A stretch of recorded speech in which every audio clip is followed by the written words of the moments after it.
Stop trying to make him miss you by disappearing. I know that sounds backwards, but here's what nobody tells you about male psychology. The harder you try to be missed, the more forgettable you become. And I'm about to prove it to you in the next few minutes with science, real psychology, and strategies that actually work. Right now, you're probably doing one of three things. You're either giving him everything he wants when he wants it, you're playing hard to get and hoping he'll chase, or you're stuck in that middle ground where you're trying to be perfect and wondering why he's losing interest. All three approaches have one thing in common. They're focused on him instead of you. But what if I told you that the women men obsess over, the ones they can't forget, the ones they chase for months or even years after things end, these women aren't playing games at all. They're operating from a completely different psychological framework. And by the end of this video, you'll know exactly what that framework is and how to use it. Here's the truth that's going to change everything for you. Men don't miss women who try to be missed. They miss women who create emotional addiction. There's a massive difference, and understanding it will transform how you approach every interaction with him from this moment forward. Most advice tells you to pull back, be mysterious, don't text first. That's amateur hour. Those are tactics. What I'm going to teach you today is psychological warfare, but the elegant kind, the kind where he doesn't even realize what's happening to him. He just knows he needs more of you. So if you're tired of wondering if he's thinking about you, if you're done analyzing his texts for hidden meanings, and if you want to know what it feels like to have a man truly crave your presence, then pay attention to every word I'm about to say. Because I'm going to show you exactly how to rewire his brain to associate you with feelings he can't get anywhere else. Let's start with the biggest lie you've been told about making men miss you. Ready for this? The lie is that absence makes the heart grow fonder. That's not how the male brain works at all. Absence without emotional significance just creates indifference. But absence after emotional impact, that creates obsession. Think about your favorite song. You don't miss silence. You miss that specific melody, those lyrics, the way it makes you feel. That's emotional imprinting, and it's the secret to making a man miss you so intensely that he can't focus on anything else. Here's what actually happens in his brain when you disappear without creating that emotional imprint first. Nothing. Literally nothing. His mind doesn't search for you because there's nothing significant to search for. You become background noise that stopped playing, and he barely notices the difference. But when you understand how to create what I call emotional withdrawal, something fascinating happens. His brain starts actively seeking the feelings you gave him, not you specifically, but the way he felt around you. And when he can't find those feelings anywhere else, that's when the real missing begins. The science behind this is actually beautiful. There's a neurochemical response that happens when someone experiences pleasure and then has it suddenly removed. The brain releases dopamine, not when we get what we want, but when we're anticipating getting what we want. That anticipation creates a craving loop that's incredibly powerful. Women activate this backwards. They give dopamine hits constantly through texts, attention, and availability. Then they wonder why removing themselves doesn't create craving. It's because they never created the anticipation gap in the first place. So how do you create emotional withdrawal instead of just disappearing? It starts with understanding the three types of emotional memory that men form about women. The first is comfort memory. This is safe, predictable, nice. He remembers you fondly but doesn't crave you. The second is attraction memory. This is physical, exciting, but often shallow. He wants you physically but doesn't miss you specifically. But the third type, this is where magic happens. It's called identity memory. This is when you make him feel like a better version of himself, when you activate parts of his personality that he loves but rarely gets to express. When you see him in a way that makes him feel more alive, more capable, more interesting than he usually feels. Identity, memory is addiction because it's tied to his sense of self-worth. And when you're gone, he's not just missing you, he's missing who he is when he's with you. That's the difference between someone forgetting you exist and someone spending sleepless nights wondering when they'll see you again. Coming up, I'm going to show you exactly how to create identity memory in any man, regardless of how long you've known him or what your current situation is. But first, let me tell you about the one thing that kills identity memory faster than anything else. The identity memory killer is predictability. When a man can predict your reactions, your availability, your responses, your energy, you become emotionally flat in his mind. There's no mystery, no discovery, no reason for his brain to stay engaged with figuring you out. But here's where it gets interesting. Unpredictability doesn't mean being flaky or inconsistent. It means being emotionally dynamic.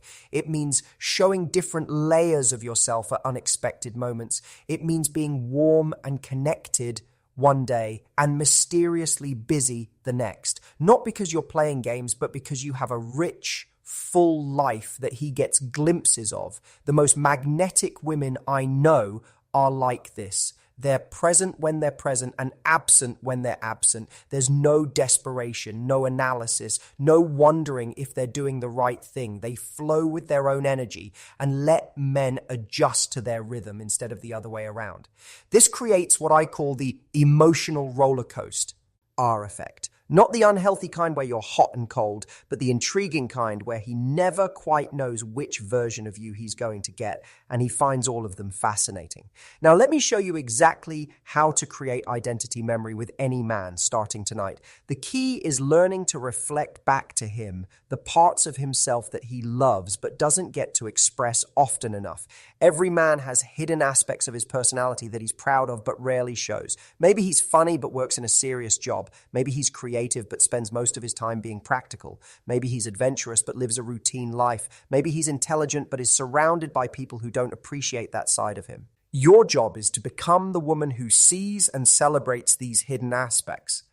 Not in an obvious way, but subtly. When he makes a joke, don't just laugh. Tell him he has a unique sense of humor. When he shares an idea, don't just agree. Tell him he has an interesting mind. When he takes a small risk, acknowledge his adventurous spirit. Here's the key. Most women compliment men on obvious things, their looks, their job, their possessions. But the compliments that create identity memory are the ones that recognize character traits, personality quirks, and ways of being that he values but rarely hears acknowledged. When you do this consistently, something magical happens in his brain. You become associated with his favorite version of himself, and men become addicted to people who make them feel like their best selves. But here's the crucial part that most women miss. After you've created this identity memory, after you've shown him this version of himself, you have to create space for him to miss it. You can't be available all the time to give him that feeling. That's when the emotional withdrawal kicks in.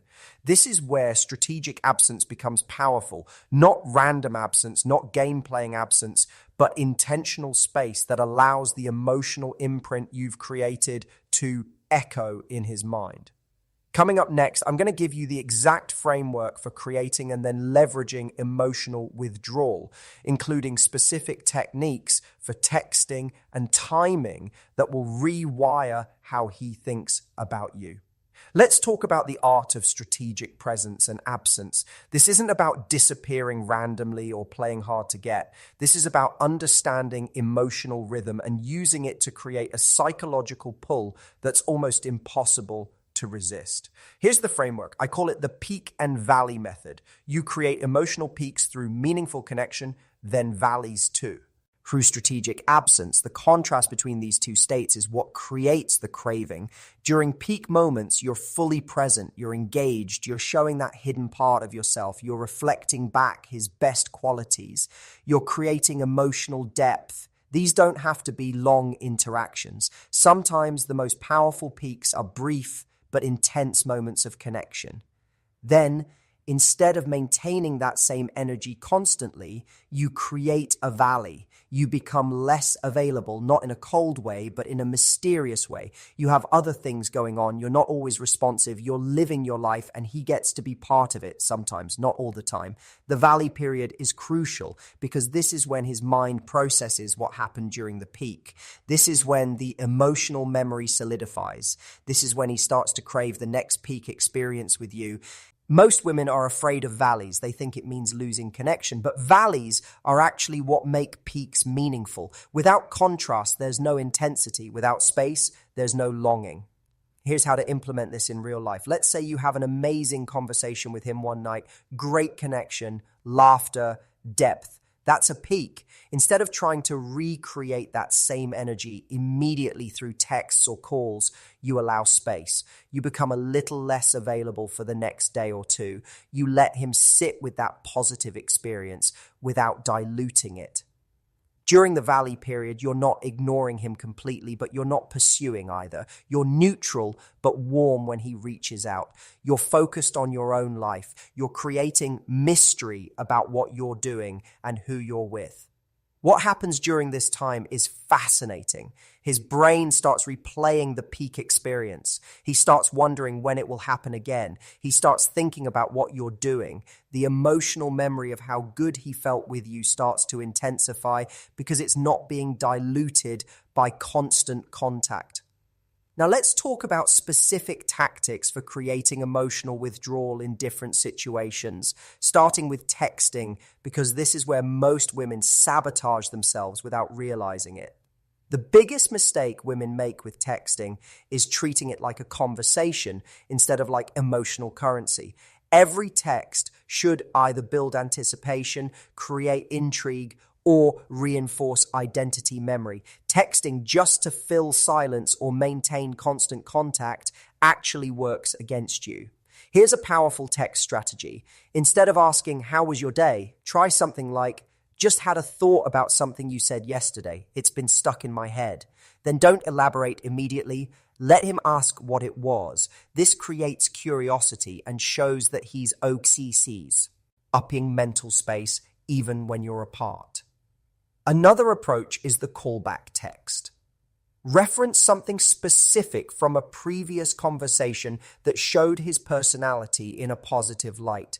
Saw something today that reminded me of that story you told about your trip to Japan. Your adventurous side is pretty attractive.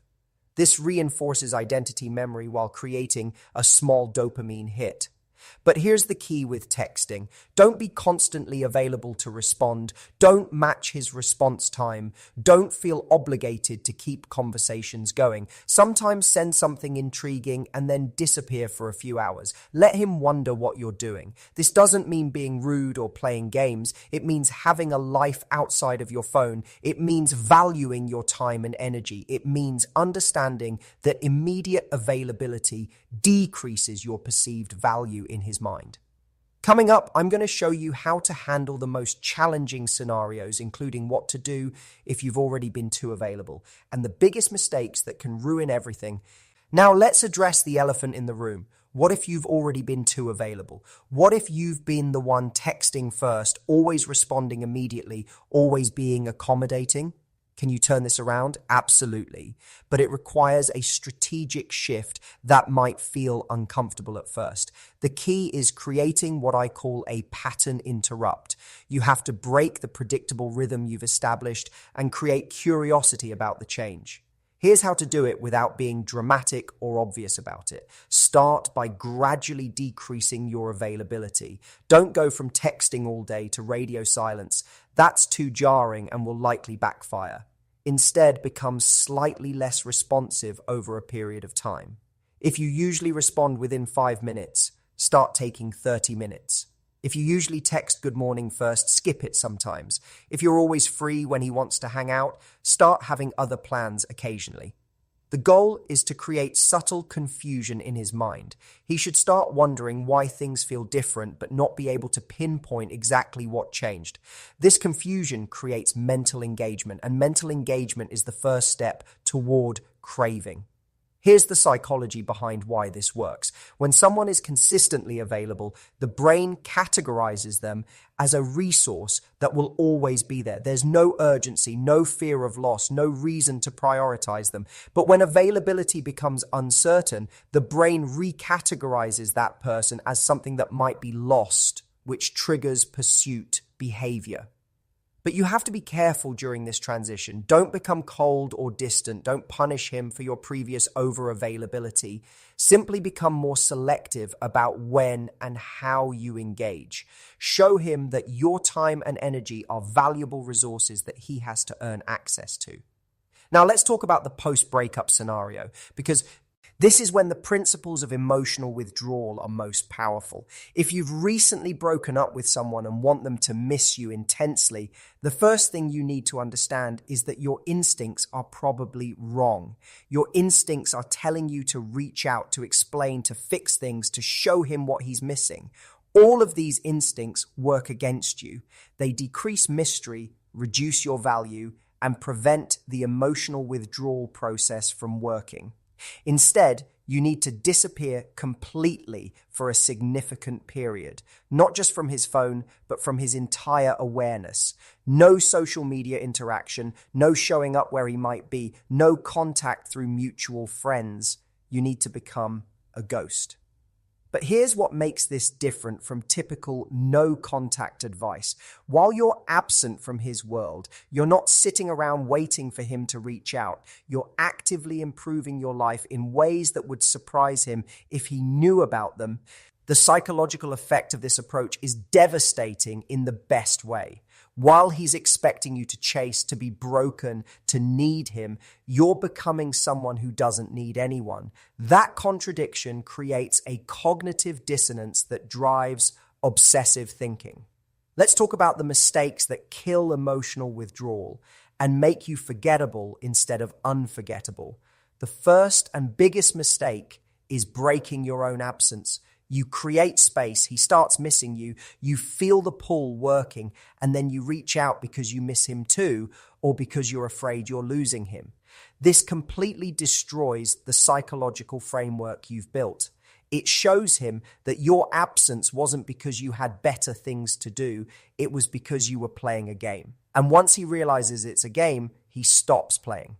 Real emotional withdrawal only works when it's authentic, when you genuinely have a life that's full enough that you don't need constant contact with him, when your absence is a natural result of your priorities, not a calculated move to get attention.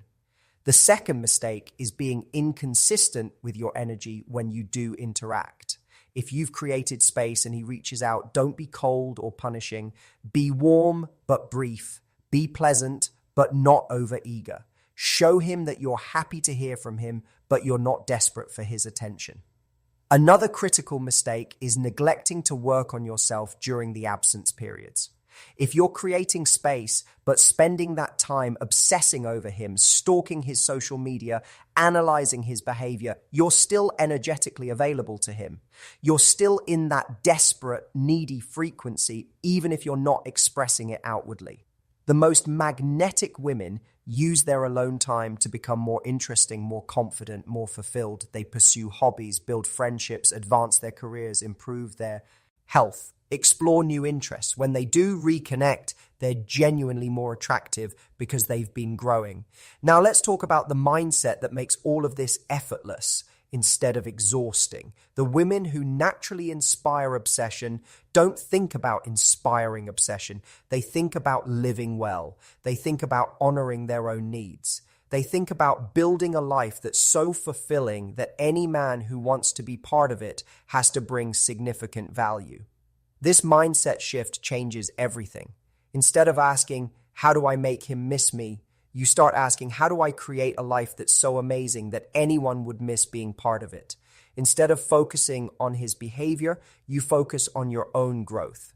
When you operate from this mindset, emotional withdrawal becomes natural. You're not available all the time because you have important things to do. You don't text constantly because you have other sources of fulfillment. You don't chase because you're not coming from a place of lack. This authentic self-focus creates the most powerful form of attraction because it's not needy or manipulative, it's simply magnetic. Men are drawn to women who are genuinely content with their own lives because that contentment is rare and attractive. Let's create your action plan for becoming the woman he can't forget. This isn't about following rules blindly, it's about understanding the principles and adapting them to your specific situation. Step 1 is immediate pattern disruption if you've been too available. Starting today, reduce your response time by 50%. If you usually text back in 5 minutes, take 10. If you usually respond immediately, wait an hour. This small change will create immediate curiosity without being dramatic. Step 2 is energy audit. Look at your last week of interactions with him. How much of your emotional energy went toward him versus toward your own life and goals? The ratio should be no more than 30% toward him, 70% toward yourself. If it's skewed the other direction, you have work to do. Step 3 is creating peak experiences. The next time you interact with him, focus entirely on creating emotional depth. Ask him questions that reveal his personality. Share something genuine about yourself. Make him laugh. Create a moment that stands out from typical interactions. Step 4 is strategic absence. After creating that peak experience, become less available for 48 to 72 hours. Don't initiate contact. Focus on your own life. Let him sit with that positive experience without diluting it. Step 5 is consistent implementation. This isn't a one-time strategy, it's a new way of operating. Continue the peak and valley rhythm. Continue prioritizing your own life. Continue being selective about when and how you engage. What if he doesn't respond the way you hope? This is crucial to understand. Not every man will respond to emotional withdrawal, and that's actually valuable information. If someone doesn't miss you when you're not constantly available, it means the connection wasn't as deep as you thought it was. Don't take this personally. Some people are just not compatible with you energetically. Some men prefer women who are always available because it's easier and requires less effort on their part. These are not the men you want. Anyway, the right man for you will respond to your increased self-respect and selectivity by stepping up his own game. He'll become more intentional about spending time with you. He'll be more present when you are together. He'll start valuing access to you because he realizes it's not guaranteed. Remember, the goal isn't to manipulate someone into wanting you. The goal is to present the most attractive version of yourself, which is a woman who values herself enough to have boundaries and standards. So yes, I've given you specific strategies for creating emotional withdrawal and making men miss you. But the real magic happens when you use these strategies to reconnect with your own power and worth. When you remember that you're not trying to convince anyone to want you, you're simply being selective about who gets access to the amazing woman you already are.